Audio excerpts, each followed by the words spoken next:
Hi, I'm Merrick Demand, and welcome back to Let's Play Hellboy, the Science of Evil. Hopefully, we'll be able to put an end to this Nazi fuck.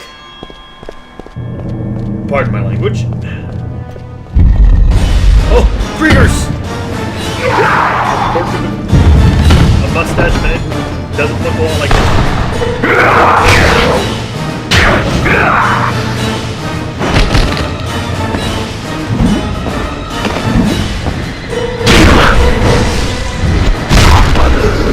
Token.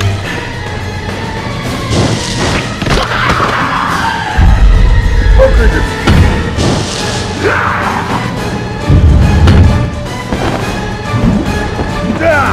No!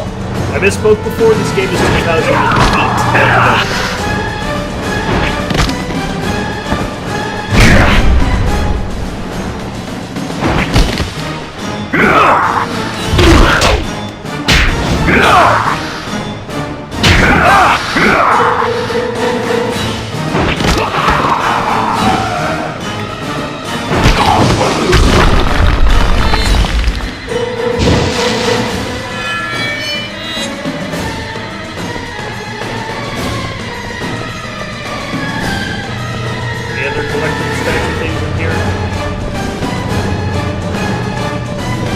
Seems so.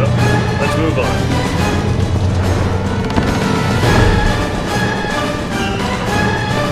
Yeah, I don't know who that is. No! Hey!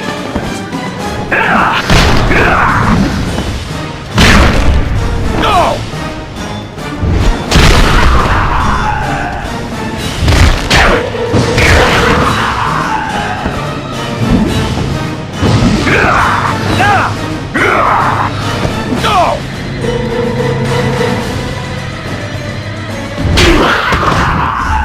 Nazis. Deal time.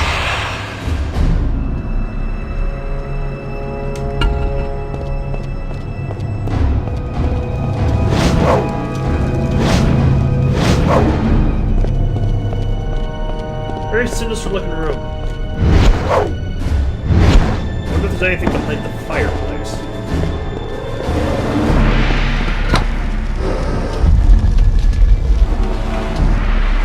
That looks like the way to go. What's behind the bookshelf?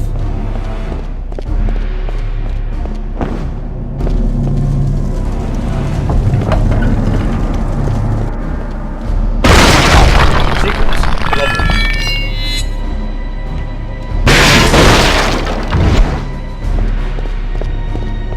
No bullets, but yeah.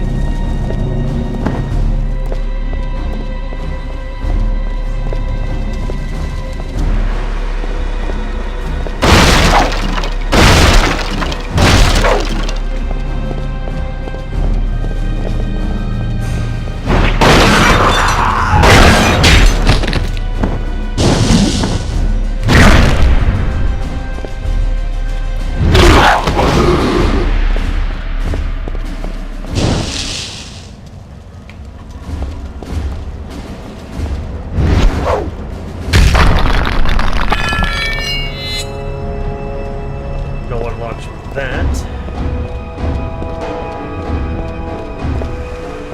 We didn't fully finish off Unit 1 last time, did we? I think we might have to fight it again.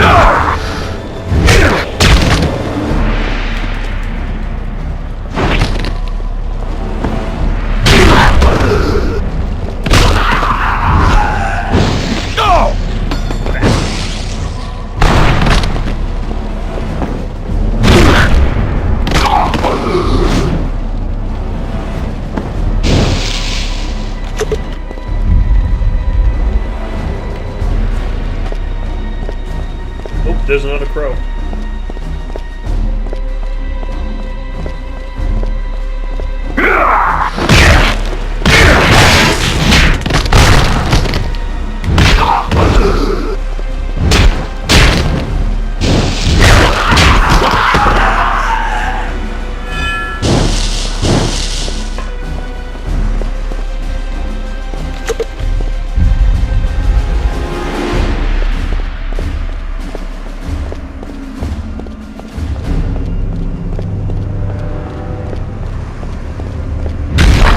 Interview with someone there. Liz Sherman.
I don't know why it made us do so badly on that one. Probably because we got hit a lot.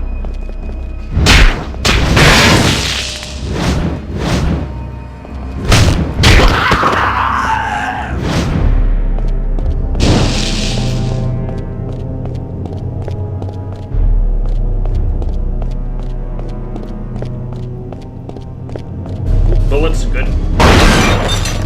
Need some of those.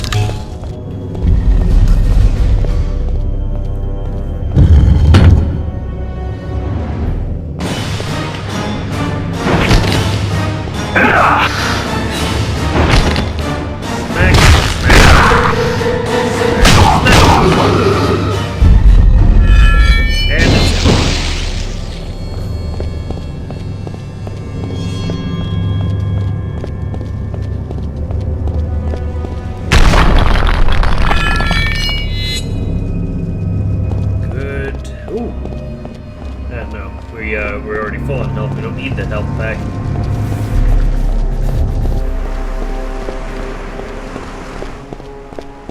Press the pipe.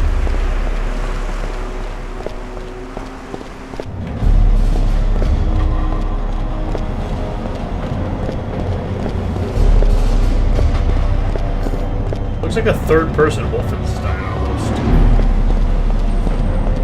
Ah, more bullets.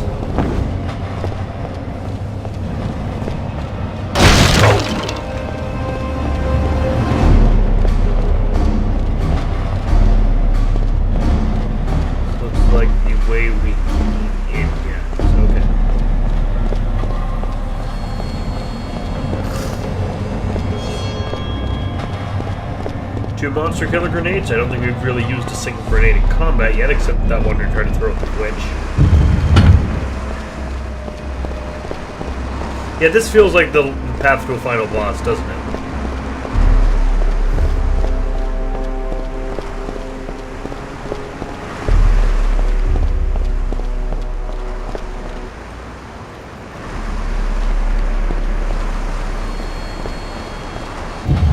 Oh, there's Von Klimt.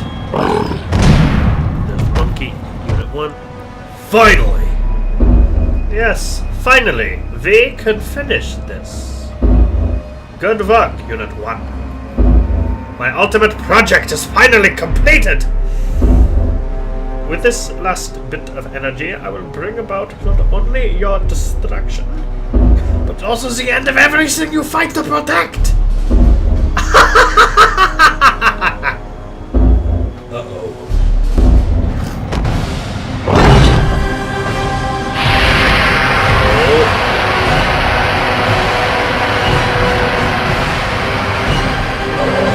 Demonade. Oh no! And there goes Unit 1.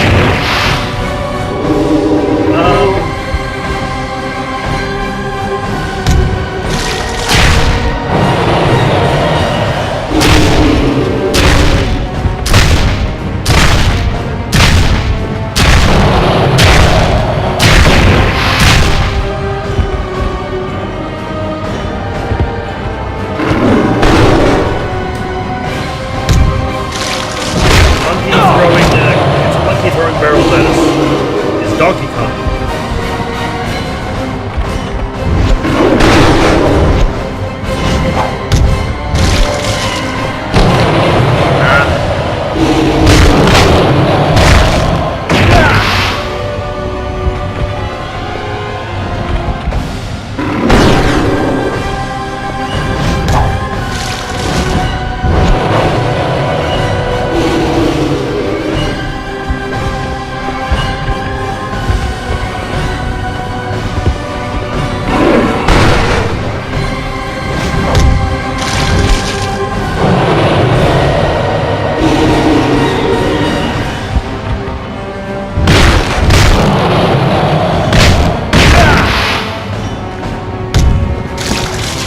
This is a very idiotic plan.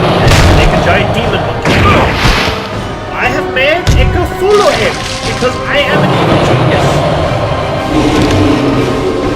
Oh, you're right, we got the homunculus. Use that.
What is this guy's obsession with cybernetic monkeys? I don't understand.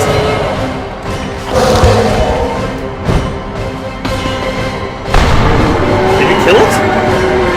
Looks like he killed it.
like a football.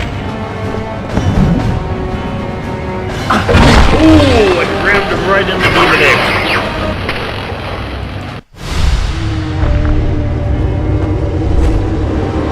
If I'm one thing,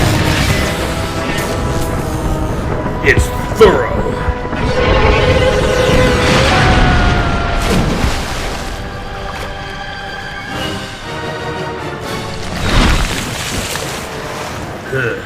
Now where can I get a lift out of this mess? I bet Ape Sapien? Well, that was awesome. Big Ant Studios. See you over.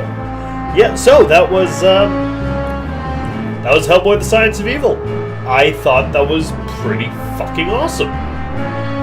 Hey, we get to not only fight Robo-Nazis, but we get to fight Cthulhu and a giant Cthulhu ape built by a Nazi who is a hand in a floating jar. That's brilliant. I mean, it's ridiculous, but it's also brilliant. So, what we're gonna do is we're gonna let the credits play. I don't have much to say, so I'm gonna go away for that.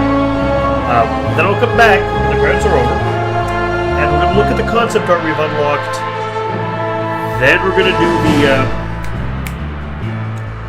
we're gonna watch the interviews. I'll be there for the concept art. I'll let the interviews speak for themselves. So, see you when the credits are done.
Okay, now we're going to see if we can have a look at the concept art.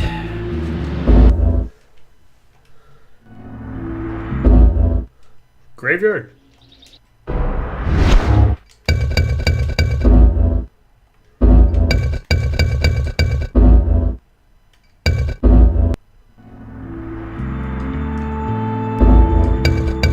Extras, oh yeah. Concept art 1. That's pretty awesome. That's us fighting the demon ape right away. Hellboy, looking pretty badass. That's the sketch to the actual approximation in-game appearance. Good. There's the character from the 360 game. I do prefer how we look in this, though. Him T-posing, back, sides. Hellboy.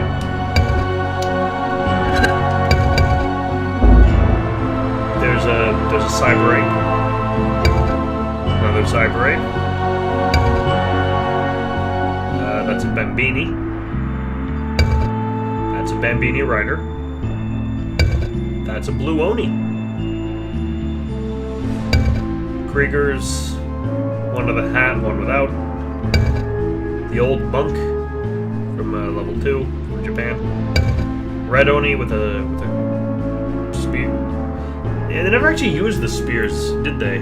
No, they had the spears with lantern. They used the one in the center, I think. That's the Krieger Bolter, Bolt Krieger, one with the bolter hand. It's a Krieger with the big bit of mining equipment. You can see a bit of him unmasked on the side there. That's Von Klempt in his jar. That's a frog fiend. That's frog fiend stuff. That's that is the Gatekeeper Maggot. That's the design they didn't go for the witch. And there's the Cyber Ape again. Concept Art 3. Not sure what that is.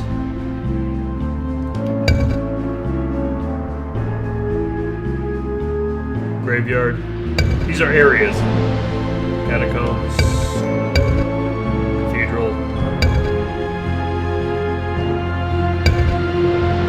Don't know.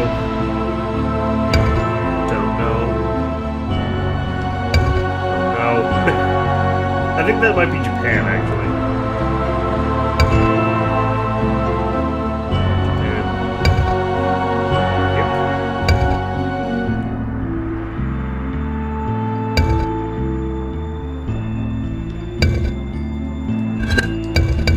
We didn't get all of it, but we'll watch the rest of the stuff we had now, including that'll be the game trailer.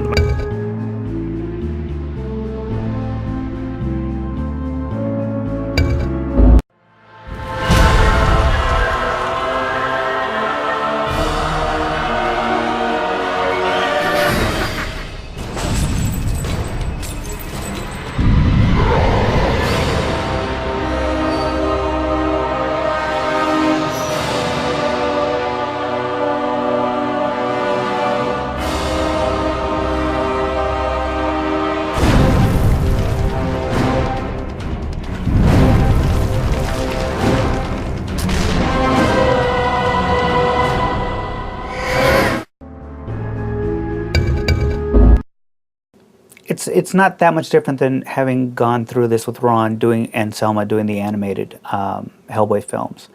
But my role is to sit in the booth. The great thing was I get to sit next to Del Toro, which is always a riot. And Guillermo directs the actor, and I every once in a while say, maybe we should tweak this line, maybe we should tweak that line. And what was explained to me actually when I did the animated Hellboy stuff, if Ron says Hellboy wouldn't say that, I'm one of the few guys who can say, yeah, he would. I'd always loved, since I was a little kid, the supernatural stuff. And when I went into the comics business as an artist, and after 10 or 12 years in the comics business, I'd done a lot of different stuff. I'd done superheroes, which I never was that crazy about doing. I always wanted to do something that involved monsters and supernatural. And so I guess it was after about 10 years in the business, I decided, let me make up a book where I get to draw all the kind of stuff I want to do. Nobody was going to make up that book for me. So I had to create Hellboy as an excuse to draw all the stuff I wanted to draw. And I knew the kind of stuff I wanted to do. I wanted to do ghosts, and I wanted to do Nazi mad scientists and all that kind of stuff. I would have just made up a regular guy, like a human occult detective, but I knew that I'd get bored drawing that guy. So I created Hellboy as a character that I thought would be fun to draw. So I took an old drawing I had done and said, gee, I like this kind of guy. And I'd made up the name Hellboy as a joke one day. And I said, I like the name, I like this kind of character, I'll make this my occult detective instead of using, a regular human. That way, for a guy who just wanted to draw monsters, that way, my good guy's a monster, he's going to fight monsters. If this thing works, I got a job where all I do is draw monsters. So that was my goal. I didn't think it would work, but it worked out. I'd never really written before. I'd made up a couple stories, but I'd never written actual dialogue before. So I think as an inexperienced writer, what I fell back on was, in this particular situation, what would I say? I'm not Batman. I'm not Wolverine. I'm not quippy like Spider-Man. I talk much more like I think a regular person. So that became Hellboy's voice. And I have a tendency, especially when I'm writing bad guys, to kind of veer off into this kind of pseudo Shakespeare poetic stuff, which I think is one side of my personality. And then the other side of my personality, the kind of working stiff, the son of my father, who's a real working stiff blue collar cabinet maker. That part of my personality would get embarrassed by the side of my personality that was writing the flowery speeches. And so that's where Hellboy's dialogue comes from. It's the, remind the audience that we don't take it that seriously kind of a thing. I have no idea. I mean, I know nothing about games. I've never played one. I know it's a big business. I always thought, even though I know nothing about them, I always thought Hellboy would actually work real well as a game. But just like going into the movie, I have no idea what the world will be like with a Hellboy game in it. The beauty of this stuff is you don't know what's going to happen. I hope it works. I hope people who play the game will say, "Hey, this is interesting. Oh, there was a comic. That'd be nice." All this stuff is nice if it kind of lets me keep doing my job, which is to make up the stories. I'm very happy. I'm very happy with the look of the game. I think for the most part, the tone of Hellboy's dialogue and the plot. I mean, certainly the plot elements are very Hellboy. And no one writes Hellboy exactly like I write Hellboy, but the beauty of being involved in this process is to say, Hellboy wouldn't say this, Hellboy wouldn't talk that much, kind of tone his dialogue down and make it a little bit more, the dialogue that Guillermo and I both wrote for, the comic and the movie. Hellboy's a guy. He's a regular guy. He's not the Hulk. I think one of the things Ron Perlman kind of established with Hellboy is if you can go through the door, you'll go through the door. You're not gonna your first thought isn't gonna be to smash through a wall. You kind of want to do the least work to achieve the thing. He's Hellboy's old in a way. I mean that's an interesting thing I think about the character is he's 50 some odd years old. He's a middle-aged guy. He's not Spider-Man. He's not going to spring, well, maybe he is in the game. He's going to spring over things. But I have no idea. The beauty of the thing is people get to kind of make this character theirs. I've done my version. It's in the comics. Guillermo and I have done our version. It's in the film.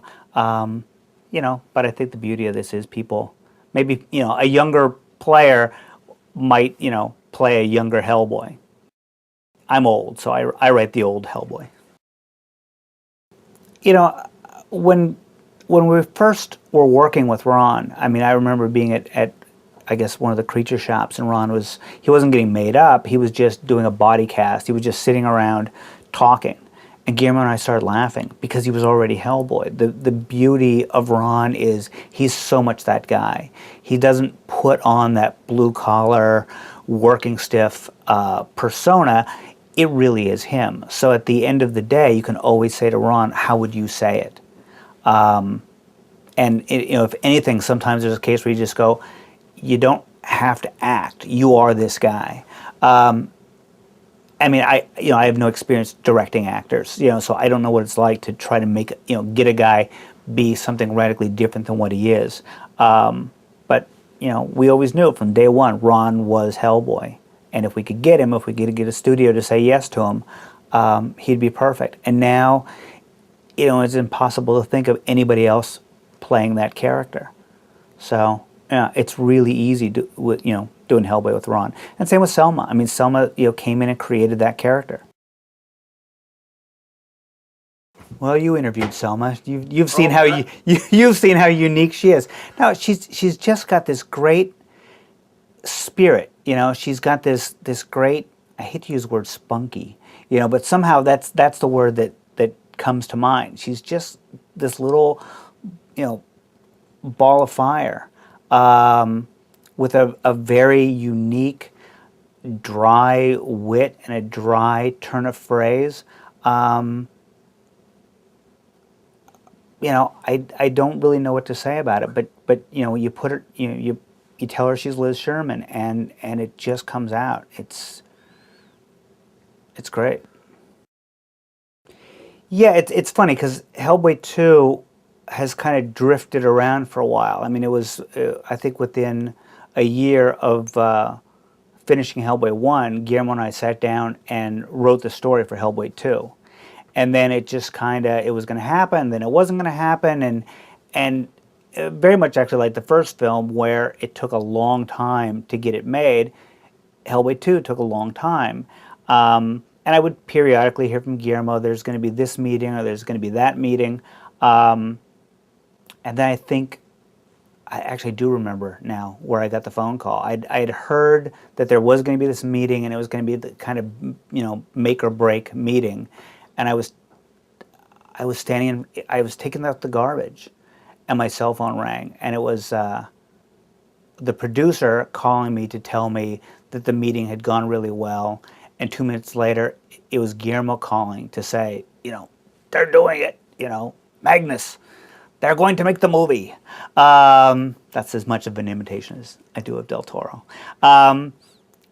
So, yeah, it wasn't like the first movie. It was a big surprise. I mean, we had been talking a long time, and we'd been working on the story. But it was certainly, let me go back a ways and say, at the San Diego convention last year, I guess, we thought the San Diego Comic Book Convention, we thought the film was dead. And even a little bit after that, I don't know, my time's all screwed up on this. But okay. There was a period there where we thought the film really wasn't going to happen. And at that time, actually, I saw Pan's Labyrinth for the first time.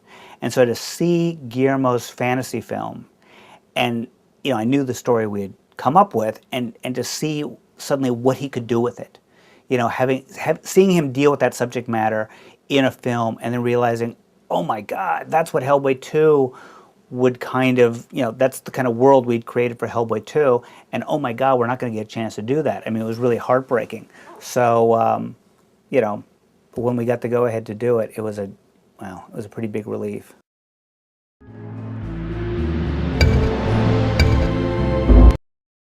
Well, when we finished the first movie, Konami approached us to create a sort of a separate game, not completely dependent on the movie, and we went at it. Back then, the next generation was about to come, and I was really eager to try some stuff on the game, and I think that Hellboy is very appropriate for video games. It's a good punching game. I like games that are simple. I love first-person shooting games, and I like games where you just go through it, having a good time punching and crushing and destroying things. It's a completely separate thing. I mean, what I feel is Mike creates the comics and he's happy with the comics, and then he gives his input on the movie and his input on the game, but they are not his. He really says these are separate worlds, and the same is true for me.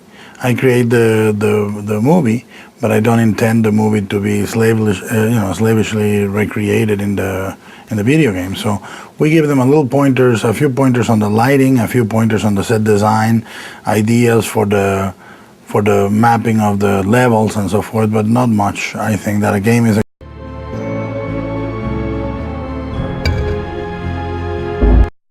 Ron Perlman, type O positive. Serial number 0666 0666.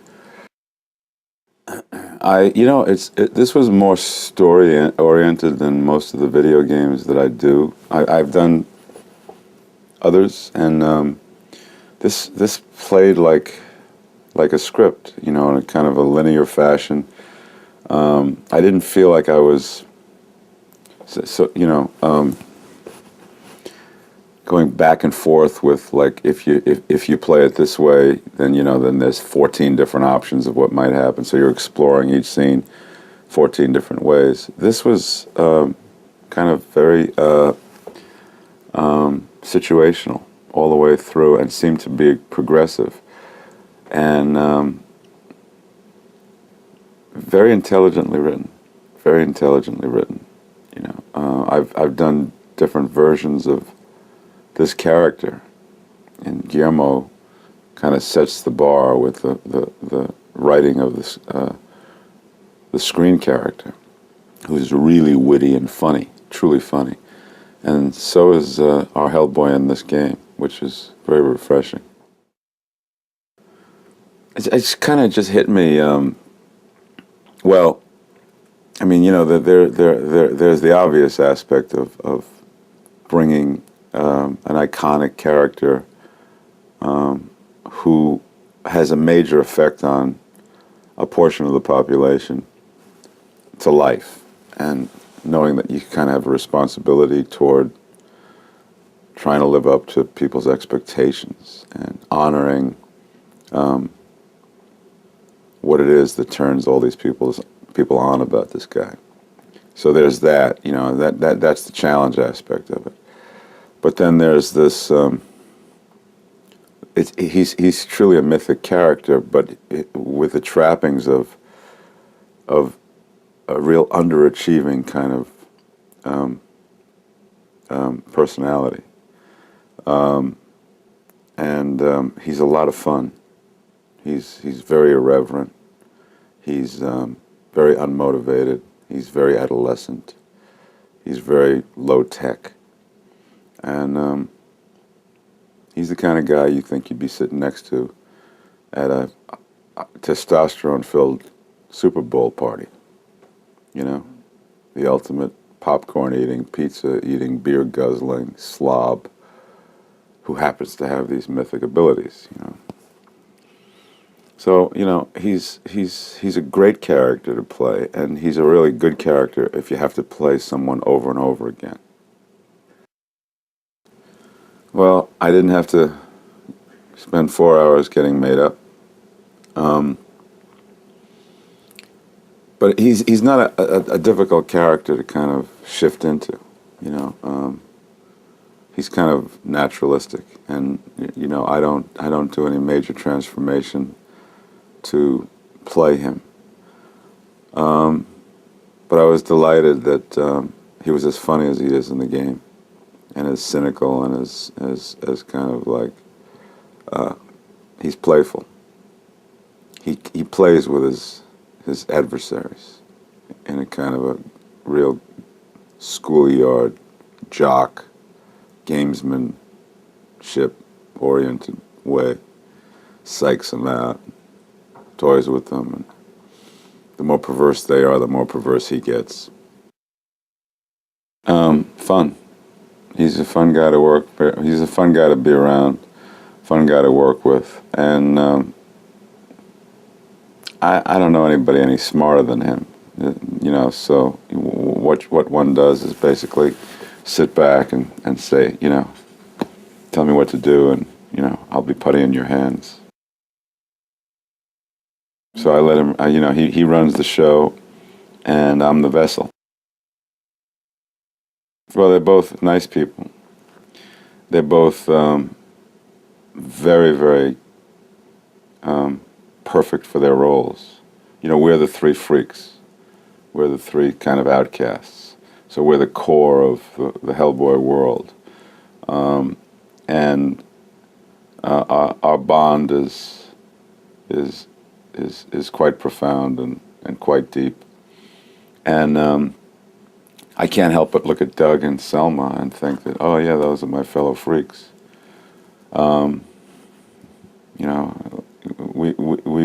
We've been treated to this kind of little ride that sometimes you go do a movie and you hang out with somebody for a month or two.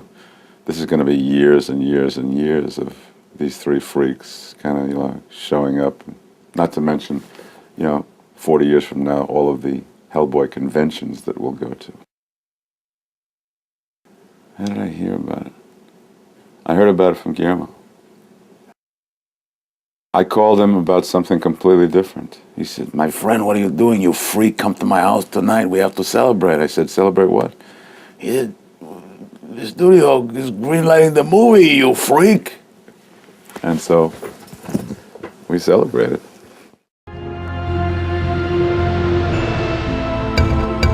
We're here to bring the Hellboy video game to life, and it was a thrill to be a part of it. Hellboy and everyone involved in it means the world to me, so to get to have this little input into Liz's character for such a really beautiful game, it's, you know, it's a good day. I don't know, all these worlds of Hellboy are really different, but I think anyone that is a fan of Hellboy wants to go and explore every avenue of every artist that is doing their interpretation of it.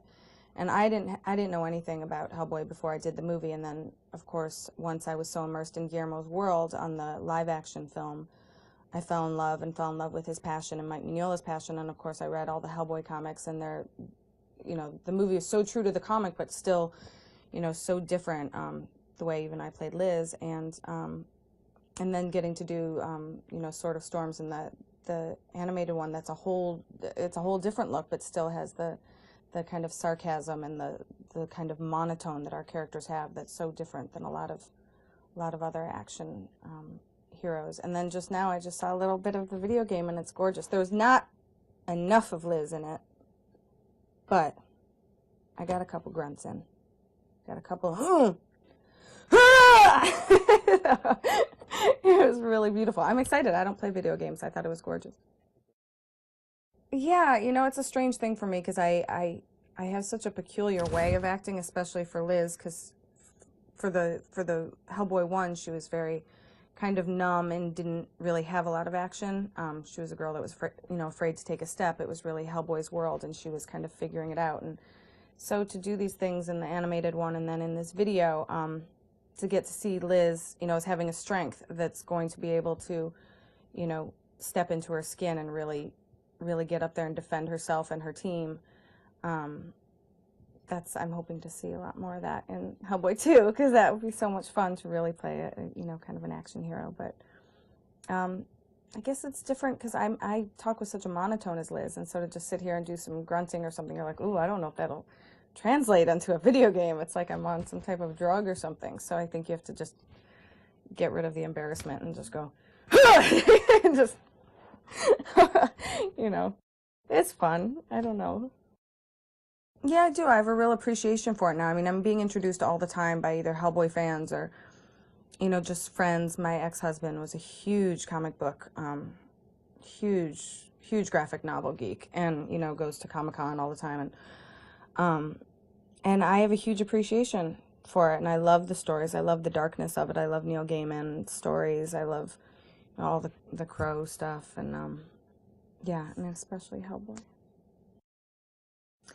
Well, I think when the first movie came out, I mean, it really did well, but I think it really was such the dark horse, you know, just like but it really was, you know, it wasn't very mainstream. And, you know, with the DVD, did huge and is getting, you know, people watching it, and children see it, and they're enthralled by it and fascinated, and they're not tortured the way people would think with the name Hellboy. It's, you know, it's a really beloved character, and there's a lot of romance in it. And then with the animated, it brings a whole different crowd of people. And the video game, I mean, I assume, you know, there are a lot of children with wild imaginations and grown-ups. I mean, I think you know, it gets everyone. And I see, you know, friends of mine, they play video games with their kids, and this is enough out of the bounds of kind of like the violence of everyday life, because these are such characters. They obviously, you know, Hellboy has such a look to him, that, you know, it really feels like it's rooted in the graphic novel world, but from what I saw, it's so real. It looks like a movie. I mean, I think it would appeal to me, because normally I'm freaked out by video games, sorry. But I really wanted to see what was going to happen, and I can, you know, just more fans, younger fans, older fans, just anything, I think, to get people appreciating Hellboy is great. God willing, I'll probably need the dough, so I hope someone wants me for a convention. No, you know, I hope that this becomes a brand that everyone really recognizes and is not afraid of, and sees the good in Hellboy. I know that name scared some people. You know, friends of mine who I showed the movie to, they said, "Oh my God, I would never know. I thought it was like this terrifying horror movie, but this is hell for good. You know, this is a Hellboy." So I think the more people are just exposed to the story of Hellboy, they'll see kind of the irony in the name, you know, and that it is just completely, you know, based in kind of like the fable of comic book worlds. Ron and Doug Jones are family to me. I feel so lucky to have gotten to play their sidekick. And, you know, Ron is, you know, in real life, a really sexy, he's a real leading man. His presence is, his voice is. And when he was on set in the Hellboy costume, I thought he was so sexy. I'd be like flirting and blushing. It was so funny. And then afterwards he'd take it off and I'd be like, "Put it back on, Ron. Put the costume back on. It's so hot." But he was just, you know, he's the perfect blue-collar hero when he plays Hellboy. And he's sexy and real and he's ageless and he's strong. And then we kind of have the real opposite of Doug Jones, who's the real kind of feminine man that's really ethereal and brings out, I think, you know, is just so gorgeous to watch and so graceful. And, you know, balletic, such the opposite of, you know, the clunky machismo of Hellboy. And I'm kind of the little girl stuck between them, you know, and it's, I don't know, I just think there's a character that everyone can relate to. I don't think it's just for boys. I think there's real feminine qualities in my character and in Abe's character, and, you know, and everyone should have a crush on Hellboy, I think. But he's mine. Anybody that meets Guillermo, I think, falls in love with him. I always wish I had more time with Guillermo. I'm upset when he has to leave. I get withdrawals. He's the most passionate, brilliant man I, too, have ever met. And his imagination, just looking at one of his journals, is like looking at something Michelangelo would do. I mean, you just cannot believe that someone is this prolific with such intense, you know, such an intense detail to their own creativity, really bringing that out.